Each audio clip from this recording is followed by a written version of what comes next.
Sir ने sodium दिखाया तो वो थोड़ा वहाँ पे थोड़ा बहुत आएंगे था। फिजिक्स में थैंक गॉड की ऐसी चीजें उतनी नहीं होती है। इंडिया में जो इंफ्रास्ट्रक्चर है हमारा, स्पेशली प्राइवेट स्कूल्स में, इज नॉट गुड। हमारे पास शुरू में गोल होता है कि मैं अच्छा करूँ, फर्स्ट गोल इज दैट। और बाद में आपको ध्यान आता है, आप जब रियलाइज करते हो 1 साल 2 साल पढ़ाने का, कि आपको अच्छा नहीं करना है, बच्चों को अच्छा करना है। मैं एक स्टडी पढ़ रहा था, आने वाले 10 सालों में there will be no value of degree, you know that. Degree की वैल्यू फिनिश हो जाए। इंटरव्यू देखा होगा युवराज सिंह के फादर ने इंटरव्यू लिया था। जी बिल्कुल। तो युवराज सिंह को उन्होंने बोला कि तेरे को क्रिकेटर ही बनना है, तेरे पास ऑप्शन नहीं है। जस्ट इमेजिन युवराज के अंदर वो स्किल्स नहीं होती।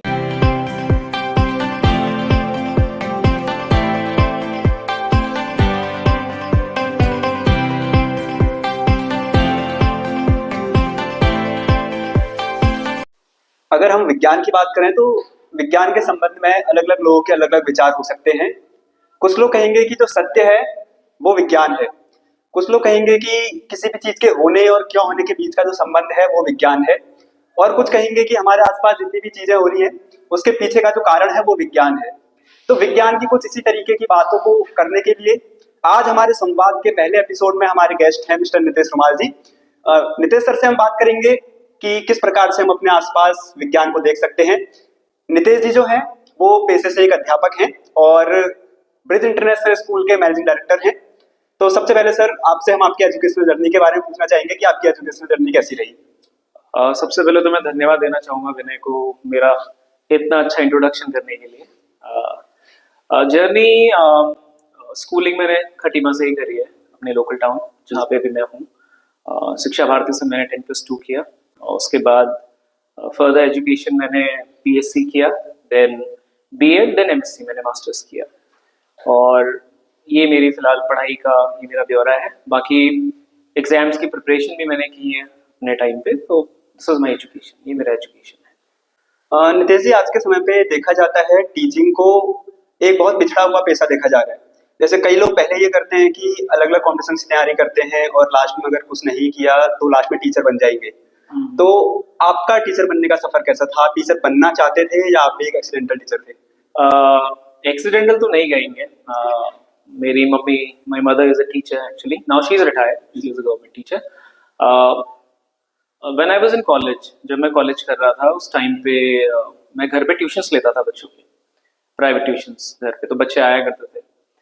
तो हुआ ऐसा उस समय, आप इसको जेनेटिक कहें कि नेचुरल कहें, तो उसमें मुझे पता चला कि मेरे पास एक क्वालिटी है कि जो मुझे समझ में आया है कोई कॉन्सेप्ट, वो मैं बच्चों को डिलीवर कर लेता हूँ। मोस्ट प्रोबेबली ऐसा देखा है एजुकेशन में कि टीचर्स हैं, दे हैव वास्ट नॉलेज, बहुत नॉलेज है, बट वो ट्रांसफर नहीं हो पाता बच्चों पे। मीन्स ऐसा होता है कि आपको बहुत कुछ पता है बट आप बच्चों को वो नहीं बता पा रहे हो।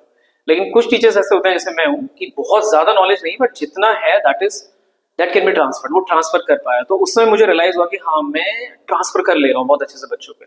तो देन आई फिगर्ड कि ये भी एक लाइन हो सकती है जिसको मैं फॉलो करूंगा। बट एज यूजुअल आपने बोला एक्सीडेंटल, तो things are there accidental, maximum teachers are accidental, because teaching India में जो इंफ्रास्ट्रक्चर है हमारा, स्पेशली प्राइवेट स्कूल्स में, इज नॉट गुड। अभी मैं, आप जैसे मेरे को इंट्रोड्यूस करा आपने, मैं एज एन एमडी हूँ, बट स्टिल मैं ये देख रहा हूँ कि मैं कुछ और बेटर कर सकूं। क्योंकि जब मैंने टीचिंग करी है तो पे स्केल्स स्लाइटली लोअर इंडिया में यहाँ पे, रादर देन अगर आप देखोगे कंट्रीज लाइक जापान है, the European countries like Luxembourg and all, वहाँ टीचर्स को बहुत अच्छी सैलरीज मिलती है। इवन नेबरिंग कंट्री चाइना में भी अच्छा एक स्कोप है टीचिंग के लिए, अपार्ट फ्रॉम अदर सेक्टर्स या अदर आप कोई भी जॉब्स देखें तो। बट इंडिया में we are slightly lacking in that point कि हम लोग थोड़ा एजुकेशन को, नहीं तो maximum teachers are accidental, that is true. But being an accidental teacher doesn't mean कि you can not develop passion for it. बिल्कुल सही। तो मैं एज एन एक्सीडेंटल टीचर रहा इनिशियली, आप कह सकते हैं उसको, not to be honest. Accidental means ये कि लगा कि चलो समझ में आ रहा है लोगों को तो चलो यही कर लेते हैं। एंड देन अदर एग्जाम्स भी दिए तो उतनी अच्छी उसमें सक्सेस नहीं मिली एग्जाम्स में। तो देन बैचलर एजुकेशन किया, टीचिंग फील्ड में चले गए। तो it is right to say as an excellent teacher, but yeah good ना, तो अगर आपको लग रहा है कि यू कैन डिलीवर गुड और आप अच्छा कर सकते हो तो देन इट्स फाइन, और अभी अच्छा लगता है। जैसे साइंस में भी हम देखते हैं सर कि अलग अलग सब्जेक्ट्स हैं, अलग अलग ब्रांचेस हैं, जैसे बायोलॉजी किसी का है, किसी का केमिस्ट्री है, कुछ फिजिक्स है।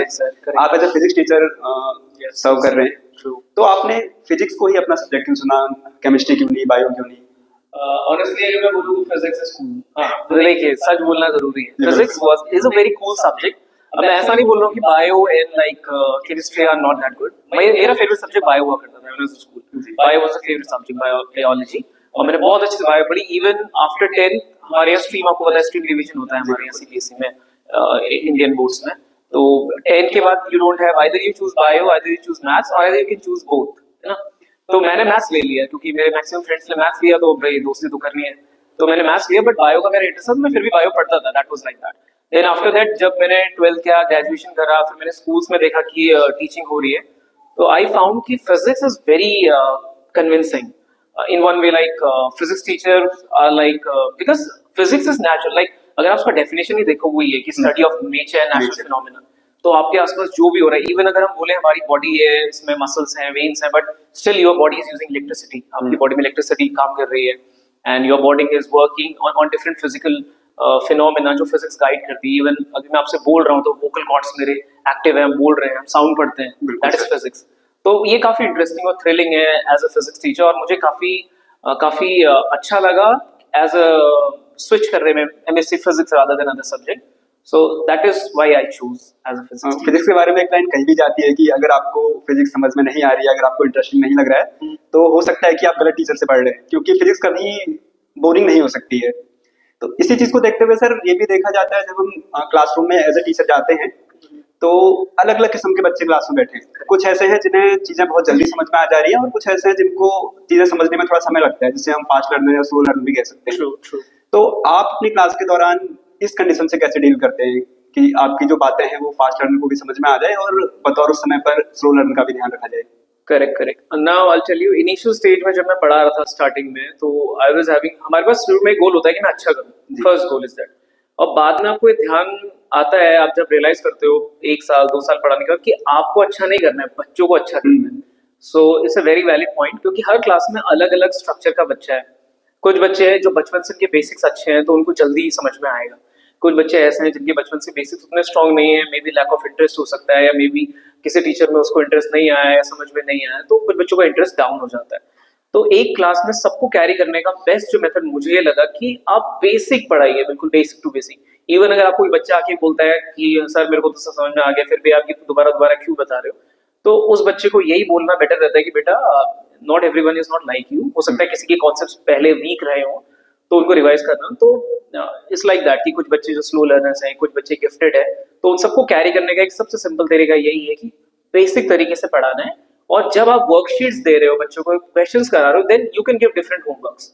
जो बच्चा अच्छी स्किल का है उसको आप अच्छे लेवल के क्वेश्चंस दे सकते हैं, जो बच्चे बेसिक स्किल के हैं उनको आप एक लेवल अप के क्वेश्चन दे सकते हैं उनके हिसाब से। सो that is how progress can be made, and उसका मुझे बहुत बेनिफिट मिला ड्यूरिंग माई होल करियर। तक मैंने पढ़ाया, only one of my student didn't get succeeded in physics, and that was also because क्योंकि वो स्कूल ही नहीं आता था। He was like very late, and till then I am having a 100% hit rate. And उसका reason वही है जो आपने मुझे बोला कि अडेप्टिंग अकॉर्डिंग टू स्टूडेंट्स, कि किसी क्लास में ऐसा नहीं कि कोई बच्चा आगे फ्रंट बेंचेस कुछ अच्छे बच्चे हैं तो उन्हीं के हिसाब से लेसन को आगे बढ़ा दिया, सिलेबस खत्म करना है, बट नॉट लाइक दैट। जो बच्चा वीक है, बेसिक टू बेसिक पढ़ाना। इवन आपको अगर आप चार्ज पढ़ा रहे हो इवन इन 12th क्लास, तो आपको पहले आपको डिफाइन ही कर देना चाहिए पूरा आधा घंटा कि व्हाट इज चार्ज, अर्थ होता तो उसमें सारे बच्चे उसमें इंक्लूड हो जाएंगे। एक बार आपको चार्ज समझ में आ गया तो उसकी प्रॉपर्टीज भी समझ में आ जाएंगी, फिर सारे कॉन्सेप्ट आगे क्लियर हो जाएंगे। सो this is how I progress my lesson. जैसा कि आपने बोला बच्चों का इंटरेस्ट बना रहना क्लास में बहुत जरूरी है, तो बच्चों का इंटरेस्ट बढ़ाने के लिए अलग अलग टीचर्स की अलग अलग टेक्निक्स होती है। जैसे कुछ बच्चे प्रैक्टिकल्स के माध्यम से पढ़ाना ज्यादा प्रेफर करते हैं, कुछ एक्सपेरिमेंट करते हैं, कोई थ्योरीज को ज्यादा प्रेफर करते हैं। तो क्लासरूम में आपकी टीचिंग टेक्निक्स क्या रही है? आप किस टीचिंग फिलॉसफी को फॉलो करते हैं? देखिए, फर्स्ट ईयर जब मैंने पढ़ाना शुरू करा तो I was like very young and not that much serious, तो मेरा 50% class was like a proper class and 50% was like थोड़ा बस हंसी मजाक हो जाए ताकि बच्चों का इंटरेस्ट बना रहे क्लास में। ऐसा क्योंकि अगर आप फिजिक्स को एक्सटेंड करोगे 2-3 पीरियड, क्योंकि सीनियर क्लासेस में कभी-कभी 2 क्लासेस एक साथ मिल जाती है टीचर को बैक टू बैक, अगर आप बच्चों को उस तरह से आप इंगेज नहीं कर पाए तो फिर आधी क्लास तो चलेगी, आधी क्लास उनके लिए सफरिंग हो जाएगी। तो इनिशियल स्टेजेस में जैसे मतलब वो करा, बट लेटर मुझे लगा कि प्रैक्टिकल एप्लीकेशन थोड़ी यूज कर लेते हैं, कुछ चीजें प्रैक्टिकलिटी करा देते हैं बच्चों को, कभी लैब विजिट करा दिया, कुछ करा दिया, और सेकेंडली ये कि थोड़ा बहुत उनके साथ फिजिक्स में ही कुछ माइनर जोक्स क्रैक कर लिए, या बच्चों को इंटरेस्ट बनाने के लिए किसी से क्वेश्चनिंग कर ली, क्रॉस क्वेश्चनिंग कर ली, कुछ कॉन्सेप्ट्स नए बता दिए। जैसे कोई भी टॉपिक है तो उसका आउट ऑफ द बॉक्स कुछ बता दिया। फॉर एग्जाम्पल अगर हम प्लैनेट्स पढ़ रहे हैं तो गैलेक्सी, एलियन, सिविलाइजेशन, एक्स्ट्रा कुछ बता दो तो बच्चों का इंटरेस्ट एक्स्ट्रा उसमें आ जाता है। फिर बच्चे क्रॉस क्वेश्चन करते हैं, उसमें कुछ नोटोरियस जो होते हैं वो एक्स्ट्रा क्वेश्चन पूछेंगे जिनका कोई मतलब नहीं है।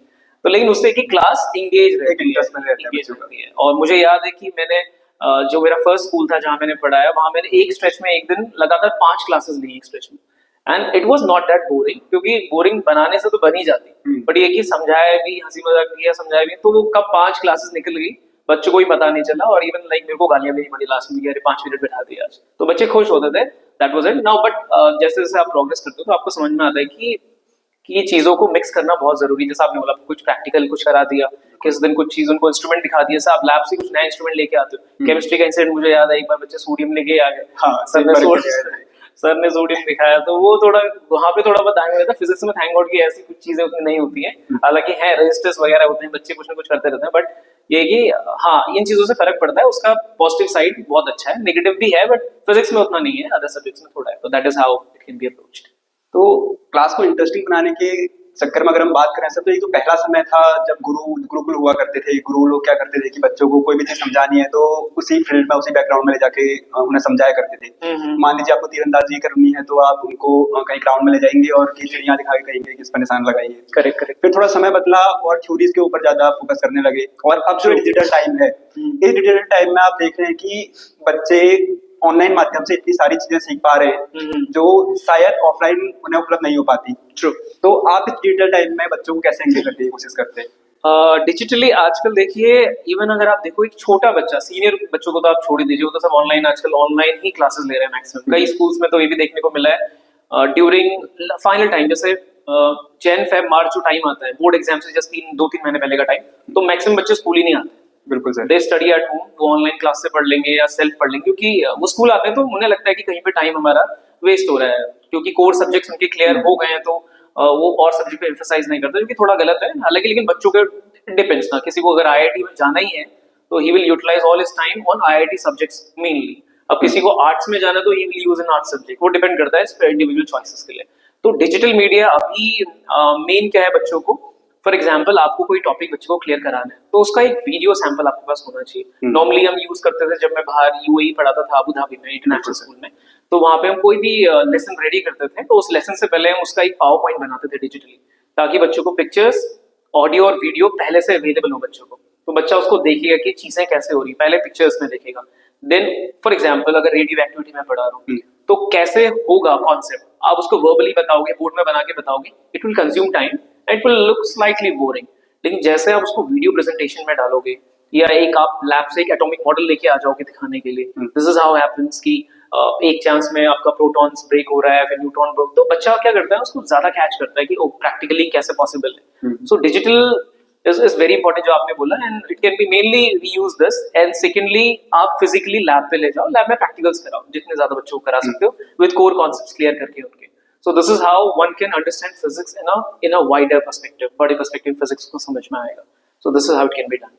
एक चीज और है ना सर कि जैसे आजकल हम देखें एग्जाम का बहुत ज्यादा प्रेशर बच्चों के ऊपर डाल दिया जा रहा है। पहले के समय पर इतना नहीं था, अगर किसी को एग्जाम लेने हैं तो उसके अलग मेथड्स थे। कि जैसे कि मैंने आपको कन्वेंशनल जो टीचिंग मेथड्स है उनके बारे में पूछा कि गुरु लोग क्या करते थे, बच्चों को ग्राउंड में ले जाएंगे और वहाँ जो उनकी एबिलिटी है उसके हिसाब से उनको टेस्ट किया जाता था। आजकल एक पेन पेपर वाला सिस्टम चलता है, तो आप पेन पेपर वाले जो पैटर्न है इस समय पर उससे कितना सेटिस्फाई है? Pen paper is very secondary, let me tell you. अभी आपने मेरे को इंट्रोड्यूस कराया, तो I am running a school, अभी वी आर जस्ट इमर्जिंग, और हमारे पास बहुत छोटे बच्चे हैं, we till UKG we are having students. तो हमारा जो कोर कॉन्सेप्ट है वो स्किल बेस्ड ही है। You will be shocked when मैं एक स्टडी पढ़ रहा था, आने वाले 10 सालों में there will be no value of degree, you know that degree की वैल्यू फिनिश हो जाएगी। No one will look after कि आपकी कितनी क्वालिफिकेशन है, पीपल विल जस्ट ऑब्जर्व आपकी स्किल कितनी है, व्हाट इज योर स्किल। और वही अडेप्टेबिलिटी अभी होगी, मैक्सिमम स्कूल्स ने कर लिया, इतने सारे स्कूल से करने लगे स्किल बेस्ड एजुकेशन। जैसे आपने बोला कि टीचर ग्राउंड में ले जाता है और इंडिविजुअल स्टूडेंट को आइडेंटिफाई करते हैं कि वो स्टूडेंट किस चीज को बेटर कर रहा है, तो उस चीज में उसको हम आगे को थोड़ा बहुत प्रोत्साहन देते हैं कि okay you do this like that.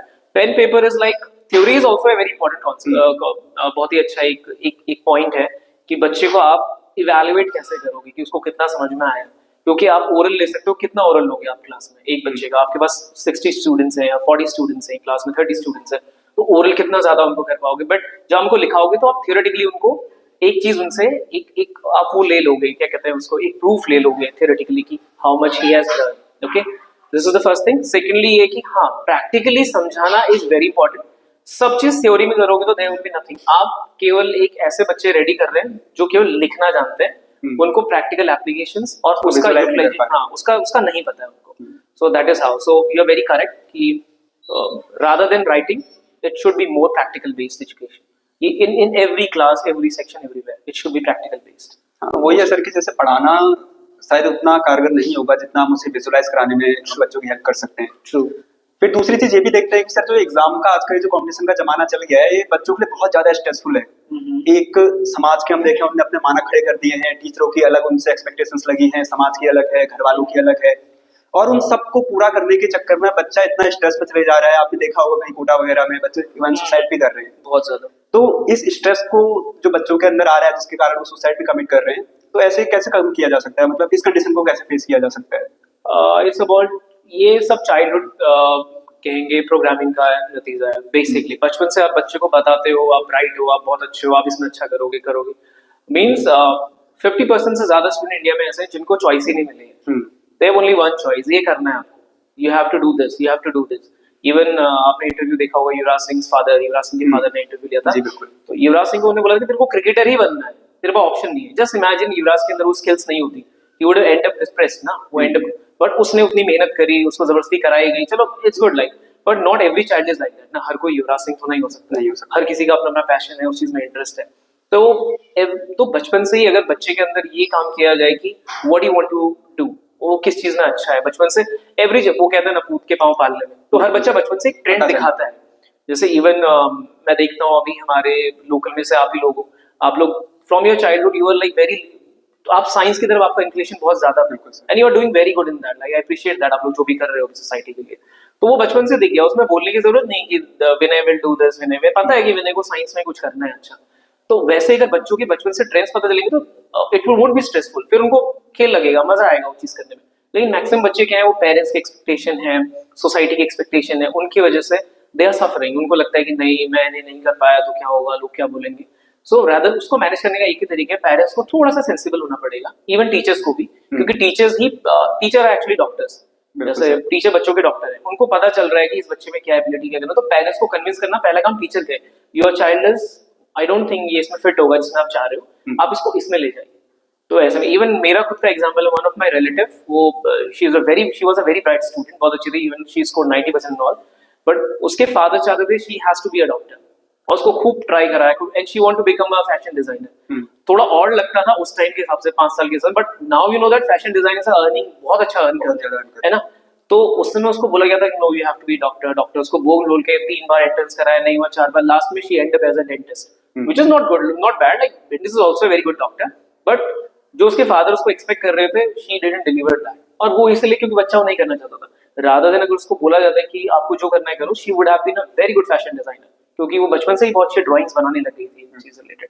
सो ये very correct, I think this should be done, parents को बच्चों को समझना, बच्चे का जो उसके नीड्स है उसके हिसाब से उसको आगे प्रोपेल करना। और अगर बच्चे को किसी को लगता है स्ट्रेस भी हो रहा है, तो थोड़ा बहुत they can go for meditation and they can channelise their life की दिस इज, यही एंड नहीं है, there are multiple opportunities that you can.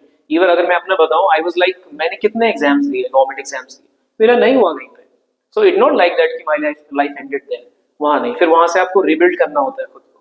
तो वो जो टाइम जब आप थोड़ा सा लो फील कर रहे होते हो, उस समय आपको proper friends, proper family support मिलेगा, तो बच्चा फिर उस स्टेज में नहीं जाता, वो वहां से उभर ही जाता है, आगे को आ जाता है। मुझे याद है कि जब मैं यूनिवर्सिटी ऑफ दिल्ली में पहली बार मैंने एग्जाम दिया था and I got like very less marks, even I got failed in 2 subjects also. मैंने घर पे कॉल किया, तो माय मदर सेड कि स्ट्रेस नहीं लेना है, आप दोबारा ट्राई करो, दोबारा अच्छे से इसको करोगे। तो this is how parenting can be done.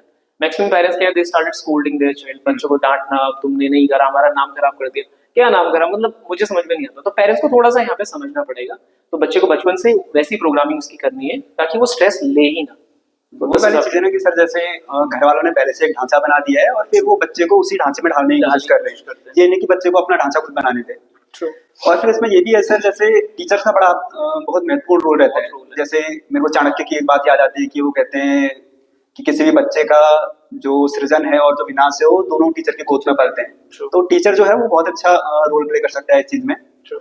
अभी हम परीक्षा पर चर्चा जो देख रहे थे उसमें मोदी जी द्वारा एक लाइन थी कि कितने बच्चे आपको याद रख रहे हैं। अगर आपकी कोई शादी हो रही है तो कितने बच्चों की शादी के जो इनविटेशन है वो कार्ड है वो आप रिसीव कर रहे हैं। तो कई सारे टीचर्स का ऐसा कहना था कि नहीं हमें नहीं आता है कार्ड, हमें नहीं आता है इनविटेशन। इसका मतलब ये है कि बच्चे आपको याद नहीं रख पा रहे हैं, आपने उनकी लाइफ में कोई ऐसी छाप नहीं छोड़ी है, कोई ऐसा इम्पैक्ट नहीं प्रोड्यूस किया है कि वो लोग जिसके कारण आपको याद करें। तो आजकल के जो टीचर हैं, और यही जमाना अगर मैं पहले की कंपैरिजन में बात करूं तो वहाँ एक टीचर और जो स्टूडेंट है, गुरु और शिष्य का जो संबंध है वो बहुत गहरा माना जाता था। इवन पेरेंट्स को भी किनारे कर जो गुरु ने बोला है वो करना है हमको। वो रिलेशन कैसे इतना फेड होते हुए आया कि आज के समय पर बच्चा 12th पास आउट हो जा रहा है, अच्छी जॉब लग जा रहा है, उसकी शादी हो जा रही है, लेकिन अपने गुरु को याद नहीं रख पा रहा है। सेम चैलेंज मैं बोलूंगा मेरे साथ भी है।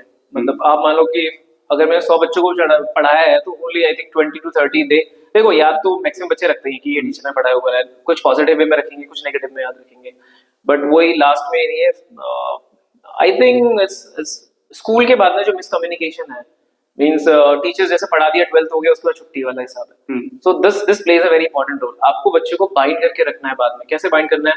आपके कुछ अच्छे सजेशंस होते हैं जो बच्चों को आप दे सकते हो।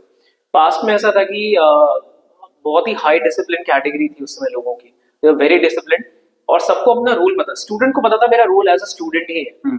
आजकल बच्चों को रोल्स ही नहीं पता उनके। Many students are not good students. खाली उनको आप स्टूडेंट बोल सकते हो, वो अच्छे नहीं है, वो क्लास में अच्छे से बिहेव भी नहीं करेंगे, इवन टीचर्स के डिसरिस्पेक्ट भी करेंगे, तो वो श्रद्धा तो चली गई है मैक्सिमम, ठीक है ना। तो पहले श्रद्धा बहुत होती थी कि जो इवन हम जब पढ़ते तो हम स्कूल में टीचर्स भले कितना भी मारेंगे पीटेंगे, बट हमें लगता था कि they are for our good, वो टीचर्स हैं, हमारे अच्छे के लिए ही कर रहे हैं। आजकल अगर टीचर किसी बच्चे को भी थोड़ा एक दो डांट दे तो बच्चे आंख दिखाते हैं, क्योंकि आजकल एवरीथिंग इज चेंज ना, इवन पेरेंटिंग, सोशल मीडिया, बहुत सारी चीजें बच्चों को नई चीजें पता चल गई हैं। अगर हम घर में बोलते थे कि इनको सर ने एक थप्पड़ मारा तो हमें 2 थप्पड़ और मार के अगले दिन सर को फोन करके बोलते थे इसको और मारो। आज अगर किसी बच्चे को किसी टीचर ने थप्पड़ भी मार दिया तो उसको सीधे पेरेंट्स पहुंच जाते हैं, उसके सपोर्ट में आ जाते हैं, आपने कैसे बच्चे को मारा। सो ये चीजें भी है जो शिफ्ट हुआ है ना, ये भी बहुत इंपॉर्टेंट रोल है। बच्चा टीचर को वैसे देखना ही नहीं है, बच्चे को टीचर को एज एन ओपोनेंट ही देख रहा है आजकल मैक्सिमम केसेस में कि अरे ये क्या सर क्या कर लेंगे, ये है वगैरह चीजें ना। सो दिस इज वन फैक्टर, क्योंकि अब वो भाव नहीं है ना, वो टीचर के लिए वो भाव नहीं रहा प्राइमरी। और सेकेंडली ये कि समहाउ जैसा आपने स्टार्टिंग में बोला था कि एक्सीडेंटल टीचर, तो इसकी वजह से भी कुछ टीचर्स हैं जो बनने के बाद भी उसको अडेप्ट नहीं कर पाए अच्छे से कि यार नहीं मेरे को अब बच्चों के लिए करना ही है, मेरे को बहुत मेहनत करनी है, ऐसा नहीं है। तो वो उसकी वजह से भी बच्चे में फिर वो भाव नहीं आता कि यार ये तो सर तो खाली खाना पूर्ति कर रहे हैं, लाइक होता है ना कि बस पढ़ा दिया हो गया, समझ में आया ठीक है, नहीं आया घर जाओ, हमको अपनी तनख्वाह मिल रही है, कम मिल रही है, हम इसलिए ऐसा ही कर रहे हैं। तो वो चीजें, तो वो हर चीजें कनेक्टेड ही। इवन अभी भी मैंने ऐसा देखा कई टीचर्स ऐसे हैं, जैसे मेरे साथ के बैच के 1-2 टीचर थे, स्पेशली हिंदी टीचर्स थे कुछ ऐसे, जिनसे बच्चे अभी भी कनेक्टेड है। कई सारे टीचर्स, कुछ 1-2 टीचर ऐसे थे मेरे टाइम के, हिंदी के टीचर थे, आई थिंक एक इंग्लिश के टीचर थे। साइंस के टीचर्स का तो नहीं हो पाता जल्दी, क्योंकि उनका बहुत ही स्ट्रिक्ट करिकुलम है, उनको डांटना मारना ज्यादा पड़ता है, तो इस तरीके का था। But like it's like very rare ना, आपने बोला बहुत रेयर है। तो ये शिफ्ट हुआ है, धीरे धीरे हुआ होते हुए चले आया है, क्योंकि एजुकेशन सिस्टम भी चेंज हुआ है, टीचर स्टूडेंट रिलेशनशिप चेंज हुआ है। पहले के जो गुरुकुल के टीचर थे उनका काम ही टीचिंग था, वो पैशनेटली अपना काम कर रहे हैं, उनके लिए एक पत्ता भी दाएं बाएं नहीं होना चाहिए था, और बच्चे भी उस लेवल के थे कि वो सीखना चाहते हैं। आजकल कोई चीज कुछ नहीं सीखना, आजकल बच्चों को पता है मेरे पास फोन है हाथ में, और आजकल आप गलती भी नहीं कर सकते। आप पढ़ा रहे हो, आप एक कॉन्सेप्ट गलत पढ़ाओ, बच्चा घर जाके तुरंत गूगल करेगा, अगले दिन बोलेगा ये गलत बताया। तो आजकल थोड़ा सा सिस्टमैटिक चेंज हो चुका है। सो विच इज लाइक मेरे हिसाब से अनफॉर्चुनेट है किस सेंस में कि टीचर स्टूडेंट रिलेशनशिप बहुत अच्छा नहीं रहा है, बट एक सेंस में थोड़ा सा अच्छा भी है कि बच्चे को कोई इश्यू होता है तो he can go home and check out all the things, सही गलत कर सकता है। तो यहाँ पे टीचर की गलती करने के चांस 0 है। अगर आप वो गलती करेगा तो, मुझे भी याद में क्लास पढ़ाता था, अगर मुझे कोई कॉन्सेप्ट नहीं आता था किसी में, बोलता था बेटा आज नहीं आता, मैं आपको कल बताऊंगा, क्योंकि अगर कुछ भी बोल दोगे तो आप पकड़े जाओगे। फिर आप सोचो ना, आप बच्चे को कुछ पढ़ा रहे हो और आपने गलत पढ़ा दिया तो बच्चा आपकी रिस्पेक्ट नहीं करेगा, उसको पता है सर को नहीं आता, दैट इज द थिंग। तो यहाँ पे टीचर्स को भी ध्यान देना पड़ता है। तो ये सारी चीजें हैं, तो दैट इज द थिंग। फिर वही वाली बात है ना सर कि जैसे एक टीचर आगे खड़ा है और वो जो चीज बोलता है उसे काफी लोग सुनने वाले हैं, उसको सुन रहे हैं, और जो सुन रहे हैं वो फिर बाद में जाकर आगे लोगों को बताएंगे। तो ये बात आपने काफी सही कही कि अगर टीचर को, हो सकता है क्योंकि टीचर परफेक्ट नहीं हो सकता है, हर कोई उसको सब चीज आए जरूरी नहीं है, तो जितनी चीजें आती है वो क्लास में डिलीवर करे, और अगर एक आध क्वेश्चन में ऐसा डाउट आ जा रहा है कि नहीं मैं इसमें कंफ्यूज हूँ, तो वो अगले दिन उसको ट्राई कर सकते हैं। इसी चीज को आगे जाते हुए सर, सबकी लाइफ में ऐसे मोमेंट आते हैं जो उन्हें जिंदगी भर याद रहते हैं, या कहीं की फनी मोमेंट रहता है। तो आपकी लाइफ में ऐसा कुछ मोमेंट जब आप क्लास में गए हो और आपके दिमाग में रहा हो कि हाँ वो तब से मुझे अब तक याद है, या फिर कोई ऐसा फनी मोमेंट आपके हिसाब से? फनी मोमेंट्स तो बहुत सारे हैं बच्चों के साथ। तो मेरा तो मैक्सिमम टाइम ही फनी मोमेंट्स में था एक्चुअली। देखो स्टार्टिंग में, टू बी ऑनेस्ट ना, when you are young and you are starting your career, so you think like कि ठीक है क्या करना है, बट लाइक उसमें एक ही चीज मैंने अच्छी करी कि मैंने जो भी पढ़ा है अच्छे से पढ़ा है, बहुत ही अच्छे से दिल से पढ़ा है ना। I remember like when I was my first school, और मेरी क्लास थी, और I think it was Thursday, मैंने एज्यूम करा कि थर्सडे है, पर वो वेडनेसडे था, ठीक है। और मैं बाहर क्रिकेट खेल रहा हूँ बस, ठीक है, बच्चों के साथ। तो मेरे को हमारे स्कूल के एडमिनिस्ट्रेटर सर बोलते हैं ऊपर से, क्या भाई सर कहाँ क्या? बोला क्या वेडनेसडे है आज तो बोले बेटा भैया चेक कर लो एक बार आप। तो मैंने देखा, फिर फोन में कैलेंडर देखा, मतलब आज थर्सडे मेरी क्लास है। तो मैं फिर क्लास में गया और मेरे सारे बच्चे, हम लोग सब खेल रहे हैं ग्राउंड में। तो that was one very funny, वो मुझे बहुत याद रहा, क्योंकि आई वाज सो कॉन्फिडेंट कि आज तो भैया थर्सडे ही है, थर्सडे, और उस दिन वेडनेसडे था। तो दैट हाउ समथिंग हैपेंस। उसके अलावा बहुत सारे इंसिडेंट छोटे छोटे, अब इतना तो याद नहीं होता रैंडमली। हाँ, अब स्टूडेंट के साथ स्पेसिफिक बैठे तो याद रहता है। जैसे हम लोग गए थे तो हमारे तो बहुत फनी इंसिडेंट, हम लोग एक्चुअली आई थिंक जब आप उसमें सेलेक्ट हुए थे, I think that was science, हाँ एनसीएससी में। तो तब हम गए तो रास्ते में गाड़ी में, मतलब कुछ ना कुछ होता रहता है बच्चों में, जब आपकी बॉन्डिंग अच्छी होती है बच्चों से। डिग्गी में बैठ के गए थे, हो गया। इवन प्रैक्टिकल्स के टाइम में बच्चों को, दो बच्चे डिग्गी में भर रहे हैं, दो बच्चे उधर, जब तो वो होता ही है, वो डिपेंड करता है। इवन रुद्रपुर भी गए थे, तो हम आपको खाने वाला इंसिडेंट भी याद होगा, वो छोटे बच्चे प्लेट लेके घूम रहे हैं हमारे वाले। तो एवरीथिंग इज लाइक, अगर आप देखो ना, the universe is like a cosmic joke. आपको बस ढूंढना है कहाँ पे। अगर कोई कहता है ना कि अगर कोई कहता है कि मैं बोर हो रहा हूँ, तो वो खुद की वजह से बोर हो रहा है। बोर होने लाइक सिचुएशन है ही नहीं। आप कहीं पे भी जाओ ना, अगर आप चीजें ध्यान से ऑब्जर्व करोगे, आपको कोई ना कोई बहाना मिल जाएगा खुश होने का या हंसने का। सो this is just like that. तो ये जैसा कि आपने बोला, हम टीचर्स जो है बच्चों के साथ कभी गेम खेलने लग जाते हैं, कभी उनके साथ ऐसे सफर करते हैं, ट्रैवल करते हैं। तो ये मुझे लगता है कि टीचर और स्टूडेंट के बीच का जो बॉन्ड है, जो एक इमोशनल टच है, उसको बनाने के लिए बहुत जरूरी है। हम ये भी देखते हैं कि सर जो आजकल के नए बच्चे आ रहे हैं, वो सोशल मीडिया की तरफ बहुत ज्यादा इन्फ्लुएंस्ड है, बहुत ज्यादा, और अपना ज्यादा से ज्यादा समय वो सोशल मीडिया पे व्यतीत करते हैं। तो एक कह सकते हैं कि टाइम का वेस्ट भी हो सकता है और टाइम का यूटिलाइज भी हो सकता है, अकॉर्डिंग टू जैसे यूज कर रहे हैं। तो आपके हिसाब से सोशल मीडिया का जो है वो बच्चों की लाइफ में कैसे पॉजिटिव इम्पैक्ट रह सकता है और कैसे नेगेटिव रह सकता है? लुक, नेगेटिव्स, एक मुझे जो सबसे बड़ा नेगेटिव लगता है, वो आप भी इसको, आई थिंक मेरे हिसाब से तो आपको भी इसको वो करना चाहिए, क्या कहते हैं, नोटिस करना चाहिए और इसको एग्री करना चाहिए इस पॉइंट पे। Imagine no cell phones. आप इमेजिन करो कि कोई फोन नहीं है, स्मार्टफोन, सेल फोन्स कुछ भी नहीं है। तो आप छोटे से लेके बड़े बच्चों को कहाँ देखोगे? ग्राउंड पे देखोगे ना, खेलते हुए देखोगे, फिजिकल एक्टिविटी करते हुए देखोगे। आप किसी भी शादी बारात में आज जाओ ना, आपको मैक्सिमम बच्चे दौड़ते भागते नहीं मिलेंगे। कुछ बच्चे पैर फोन पकड़ के गेम खेल रहे हैं, कुछ कर रहे हैं। अगर आप इसी को 10 साल पहले चले जाओ ना, आपको शादी बारात में बच्चे दौड़ते भागते दिखेंगे। इवन अगर आप ग्राउंड्स में भी जाओ, तो आजकल मैक्सिमम बच्चे ग्राउंड्स में नहीं आ रहे। हमारा तो क्या होता था, कोई फोन नहीं था हमारे पास, छोटा सा मम्मा पापा का छोटा सा फोन होता था, वो नोकिया का, उसमें सांप वाला गेम खेलते थे, हाथ वाला सांप वाला गेम खेलते थे। अब वो आप कितने देर खेलोगे सांप वाला गेम? तो आपको क्या करना पड़ेगा? बैट बॉल पकड़ना पड़ेगा, बाहर जाना पड़ेगा, या कुछ ना कुछ गेम खेलना पड़ेगा। आजकल क्या है, स्मार्टफोन आ गया है, तो बच्चे क्या करते हैं, इवन आप खुद ही देखो ना, इवन हम ही कभी अगर इंस्टाग्राम खोल के बैठे तो हमारे 15-20 मिनट निकल जाते हैं, हमें पता भी नहीं चलता, हम उस लूप में फंस जाते हैं। तो this is the negative side. और पॉजिटिव साइड ये कि कोई उसमें से बच्चे हैं, जैसे मेरे को डॉक्यूमेंट्रीज देखने का बहुत शौक है, तो मैं क्या करता हूँ, जब मेरे को फालतू टाइम होता है तो मैं डॉक्यूमेंट्रीज देख लेता हूँ। तो उससे क्या होता है, मेरा नॉलेज एनहांस होता है। और डॉक्यूमेंट्रीज किसी से भी रिलेटेड हो सकती है, तो चाहे वो साइंस हो, चाहे आर्ट हो, कोई कल्चरल चीजें हो, या किसी पर्सन, किसी पर्टिकुलर इंडिविजुअल के बारे में हो, तो उससे आपका नॉलेज ही बढ़ता है, चीजें बढ़ती हैं। तो that is the positive side. तो जो बच्चे उस लेवल का काम करना चाहते हैं, जैसे अभी आपने बोला कि कुछ बच्चे ने म्यूजिक में इंटरेस्ट है, तो they watch music videos, music कैसे बनाना है, कैसे मिक्सिंग करी जाती है, कैसे ऑडियो को अपना अच्छा करना है, कैसे इनहेंस करना है अपने वॉइस को। तो ये एक बोन भी है बहुत सारे बच्चों के लिए। लेकिन मैक्सिमम बच्चे क्या है, अराउंड 80 to 90% जो डेविएट है, वो डाइवर्ट हो जाते हैं। कि सोशल मीडिया है तो उसको रिक्वेस्ट भेज दी या बात कर ली, अपना टाइम यूज हो जाता है, वेस्ट हो जाता है, या जो चीजें जरूरत की नहीं है वो देख लेते हैं। अभी कंट्रोवर्सी चल रही है, आपने देखा होगा बिल्कुल इंडिया लेटेड वगैरह, तो उसमें सफाई दी जा रही। देखिए मैं उनकी गलती भी उतनी नहीं मानता हूँ, because they are doing their profession, वो अपना they are doing to earn money, है ना। इट डिपेंड्स ऑन अस कि हम उसको किस तरीके से रिसीव करते हैं। कई बच्चे ऐसे हैं जो नहीं करते हैं, जो नहीं देखते हैं। फॉर एग्जांपल आप ही लोगों के, मैं आपसे पूछूं कि आप लोग बिग बॉस देखते हो, आप लोग नहीं देखते हो, आपके पास टाइम ही नहीं है, because you are busy in your work. और कई लोग ऐसे हैं जो बहुत ही उसको वैसा देखते हैं कि बिल्कुल इंटेंसिटी से, हाँ कि अरे आज क्या होगा, कल क्या होगा। It depends. जैसे क्रिकेट है, आप में से हो सकता है कभी कभी देखते हो, कभी नहीं देखते हो। जैसे मैं भी, अब मैंने क्या करा, मैं मेजर टूर्नामेंट्स ही देखता हूँ, माइनर नहीं देखता, छोटे मोटे। लेकिन कुछ लोगों के लिए बहुत ही पैशनेट है, वो देखते हैं, नहीं भाई आज इंडिया ने कितने रन बनाए। तो इट डिपेंड्स, इंडिविजुअल चॉइसेस पे डिपेंड करता है। तो ये सब इंडिविजुअल स्पेसिफिक है, बट हाँ इनके पॉजिटिव एस्पेक्ट जो है कि जो जो उस फील्ड में आगे बढ़ना चाहते हैं दे यूज इट लाइक दैट, पर नेगेटिव ज्यादा है क्योंकि मोस्टली पीपल इसमें डिविएट हो ही जाते हैं, डाइवर्ट हो जाते हैं अपने ओरिजिनल पाथ से। That is how it is. जैसे आपने बोला ना सर कि पहले जो स्टूडेंट था वो ग्राउंड में रहना ज्यादा पसंद करता था। हम अपने समय की बात देखें तो जैसे ही हमें टाइम मिलेगा हम बैट और बॉल पकड़ते थे और ग्राउंड में चले जाते थे, समय का पता नहीं लगता था। सुबह से लेकर शाम तक हम फिजिकल जो गेम्स हैं उसमें इतना एंगेज रहते थे कि फोन्स वगैरह जो टेक्नोलॉजी है वो बहुत किनारे बैठे रहती थी।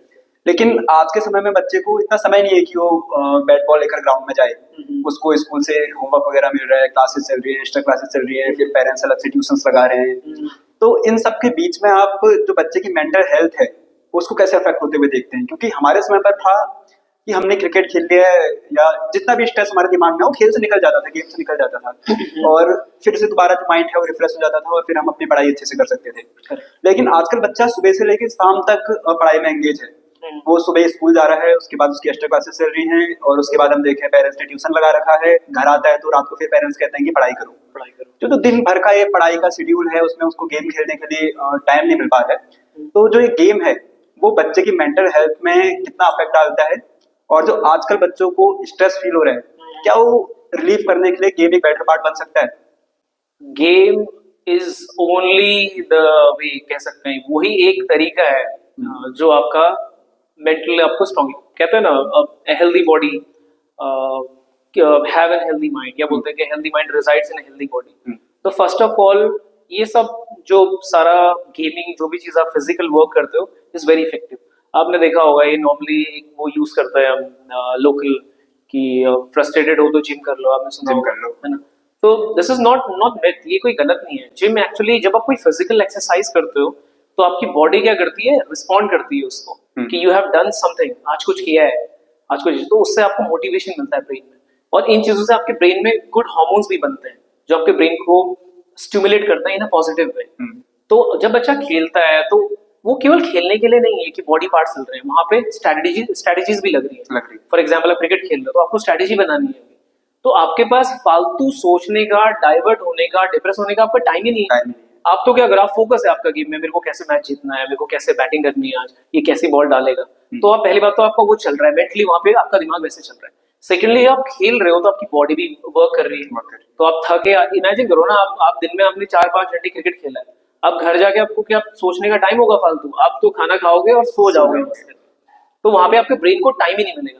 अब दिन भर आप फोन चला रहे हो, फोन से आप रेडिएशन इन अपनी बॉडी में इनटेक कर रहे हो रेडिएशन का, उससे ब्रेन के अंदर भी इफेक्ट हो रहा है, और आपकी मोबिलिटी नहीं है, आप चल नहीं रहे हो, तो उस तरीके के ब्रेन में हार्मोन्स भी नहीं बनेंगे, है ना। तो जब वो नहीं बनेगा तो क्या होगा बॉडी, फिर बॉडी क्या होगी। I think there is a very good study, I think there is a country, specially हम नाम नहीं लेंगे, मैं आपको आफ्टर दिस मैं आपको बता दूंगा। उस कंट्री में मैक्सिमम जो बच्चे हैं, यूथ है, आई थिंक जो एडल्ट वाले जो बच्चे हैं टिल आई थिंक 20 के आसपास, I think 12 to 20 something like that, मुझे एग्जैक्ट वो पता नहीं है, many of them are undergoing suicides. Maximum बच्चे उस कंट्री में कर रहे हैं बिकॉज पेरेंट्स से दूर हो जाते हैं, फिर अलग अकेले रहने लग जाते हैं, तो वो अकेलेपन में ही वो बैठे बैठे रूम के अंदर दे आर अंडरगोइंग दोस, वो डिसीजंस ले रहे हैं। लेकिन ऐसे ऐसे कंट्री में आप देखो जहां पर दिन रात खेल रहे हैं, दौड़ रहे हैं, भाग रहे हैं, काम कर रहे हैं, बच्चों को टाइम ही नहीं है कुछ सोचने का एक्स्ट्रा, तो वो बच्चे हेल्दी रहेंगे फिजिकली भी, मेंटली भी, और उनका लाइफ अच्छे से आगे को प्रोग्रेस करती है। So this is how things can be manage. तो मेरे हिसाब से ऑन ग्राउंड आना बहुत इंपॉर्टेंट है हर बच्चे के लिए। तो पेरेंट्स से तो मैं आई थिंक ये रिक्वेस्ट करूंगा कि आप बच्चों को एंगेज करने की कोशिश करो, स्पेशली बचपन से बच्चों में आ जाता है, छोटे बच्चों से, क्योंकि पेरेंट्स ही इतना एक्सटेंसिव फोन को यूज कर रहे हैं, तो बच्चे एक्चुअली हमें कॉपी करते हैं। अगर आप इतना ज्यादा फोन यूज करो तो बच्चों को लगेगा कि दिस इज इंपॉर्टेंट, ये बहुत इंपॉर्टेंट वही चीज phone है, use करना तो चाहिए। उसको यूज करना शुरू करेंगे। एंड देन फोन आपको पता है इज लाइक एक तरह का एडिक्शन ही है, बच्चे उसमें जाते जाते फिर वो बच्चे को वही पसंद आ जाएगा। लेकिन पेरेंट्स बच्चों के सामने फोन यूज करने के बजाय उनको प्रैक्टिकल रियल लाइफ दिखाना शुरू करें, ग्राउंड में खेल रहे हैं, दौड़ रहे हैं, भाग रहे हैं, उनको कुछ हाइड एंड सीक वाली बच्चों के साथ एक्टिविटी कर रहे हैं, या उनको बोल रहे हैं कि चलो ये क्रिकेट खेलते हैं, कभी फुटबॉल, कभी बैडमिंटन, मतलब कितने सारे गेम्स अवेलेबल है। अगर वो भी नहीं कर रहा तो बच्चे को चेस खिला लीजिए, या कैरम बोर्ड या लूडो, कुछ ऐसी चीज में बच्चे का मेंटल वर्कआउट भी हो जाए, फिजिकल भी हो जाए। तो बच्चे को बचपन से लगेगा कि दीज थिंग्स आर इंपॉर्टेंट, ये ज्यादा जरूरी है other than using a phone. लेकिन बच्चे को क्या करेंगे, हम फोन पकड़ा देते हैं। हाँ, ये बहुत कॉमन है, इवन मैं झूठ नहीं बोलूंगा, हमें भी कोई बच्चा हमारा इरिटेट हो जाता है ज्यादा तो हम भी बोलते हैं चलो 5 मिनट देखने दो। वो 5 मिनट का 50 मिनट हो जाता है, आगे जाके पता नहीं चलता कि बच्चा फिर इरिटेट हो जाता है। बच्चे को वो चाहिए, क्योंकि जब बच्चा कुछ हम कोई भी चीज देखते हैं जो हमें अच्छी लगती है तो हमारे ब्रेन हार्मोन सिक्रीट करता है, तो हमारा ब्रेन याद रखता है उसको, जब भी हम वो चीज देखेंगे वो हार्मोन रिलीज होंगे। तो बच्चे को उसी से खुशी मिल रही है तो फिर आप कुछ नहीं कर सकते, फिर आपको बच्चे को देना ही पड़ेगा। इसलिए बच्चों की खुशी फिजिकल एक्टिविटीज में कराइए, उनको वहां पे सेटिस्फैक्शन अपने साथ काम में लगाइए, छोटे से ही, बचपन से ही। कि आप खेत में कुछ काम कर रहे हो तो आज बेटा तू भी थोड़ा कर ले। आजकल के पेरेंट्स थोड़ा बहुत ही बच्चों के लिए आई थिंक क्या कहते हैं, बहुत ही केयरिंग और वो हो गए, थोड़ा बहुत स्ट्रिक्टनेस नहीं रही है वो। पहले तो मैं तो मार मार के खेत में ले जाता था, चलो तुम भी पालने वाले हो गए। हाँ, पहले तो मैं बोलता था चलो तुम भी काम करोगे, तुम खाली बैठे हुए हो। हाँ। मुझे भी याद है बचपन में हम क्लीनिंग और इवन बर्तन धोना, झाड़ू पोछा करना और अपने छोटे से क्यारियों में खुद काम कराते थे। मैं मार मार के नहीं करता, रूटीन था वो, आपको करना ही करना है। आजकल नहीं बेटा, आजकल के बच्चे बोलते हैं हमें पढ़ाई करनी है, बस पढ़ाई के नाम पे बच्चों को रूम में बैठा दिया, वो पढ़ रहे हैं, क्या कर रहे हैं, उसमें भी उतना ज्यादा मॉनिटर नहीं हो पाया, खुद ही सारा काम करना है। सो दिस इज हाउ, इससे क्या है, फिजिकल लेबर नहीं होगा तो दैट इज वेरी पुअर। और there is a very good research जो बोलती है कि जो बच्चे बचपन से ही पेरेंट्स के साथ हाउस होल्ड वर्क्स करते हैं, वो काम करते हैं, they have a higher success rate, क्योंकि उनको प्रैक्टिकल इंप्लीकेशंस ऑफ लाइफ का नॉलेज है। उनको चैलेंजेस कम आएंगे। इमेजिन करो कोई बच्चा जिसको खाना बनाना नहीं सिखाया आपने, जब वो कॉलेज डेज में जाएगा तो वो सफर करेगा, कई सफर चीज़। करेगा। फिर आप उसको क्या करते हो, और रिलैक्स करने के लिए बच्चे को पीजी दिलाते हो। पीजी में न्यूट्रिशन लेवल उसके लेवल का नहीं होता, वो डिपेंड नहीं कर रहा है कि आपको क्या खिला रहा है, आपको नहीं पता, तो बच्चे की हेल्थ डिटोरिएट होती है। और मैं आपको लिख के दे सकता हूँ, अगर आप पूछोगे एवरी सेकंड चाइल्ड जो बाहर पढ़ाई करने के लिए जाता है 12th के बाद, वो बीमार होकर घर आता है कुछ टाइम आता है। ये हर दूसरा बच्चा है, और कभी कभी तो हर 3 में से 2 बच्चे ऐसा है। इवन मेरे रिलेटिव्स हैं, जितने बच्चे बाहर गए वो बीमार होकर घर आए, इवन मैं भी आया था। अच्छा। तो वो इसलिए हो रहा है क्योंकि आपने खाना बनाना, ये न्यूट्रिशन का उतना नहीं सीखा आपने, चलो काम करना सीखिए, बट न्यूट्रिशन बहुत इंपॉर्टेंट है। तो बच्चों को बेसिक चीजें सिखाइए, दाल चावल कैसे बनाना है, इवन रोटी भी अगर आए तो अच्छा बात है ना, अच्छी बात है ना, कि मतलब यही है कि लोग बोलते हैं कि नहीं बच्चों को पढ़ने दो, पढ़ाई चल रही है, लाइफ टाइम चलेगी, आगे जाके तो पढ़ाई का रोल भी खत्म है, आगे जाके पूरा स्किल बेस्ड ही होने वाला है, तो क्यों ना बच्चों को लाइफ स्किल्स सिखाई जाए। तो that is how it works.